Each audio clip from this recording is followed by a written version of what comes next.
சாமந்தி பூவாலே சிங்காரிச்சு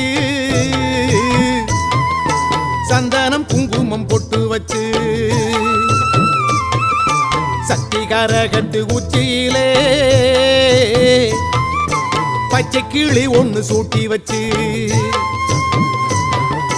சாமந்தி பூவாலே சிங்காரித்து சந்தனம் குங்குமம் பொட்டு வச்சு சக்தி கரகத்து உச்சியிலே பச்சை கிளி ஒண்ணு சூட்டி வச்சு பார்த்து பார்த்து செஞ்ச கரகம் வெக்காளிதாயே கரையேத்துவது பொறுப்பு அமாண்டிதாயே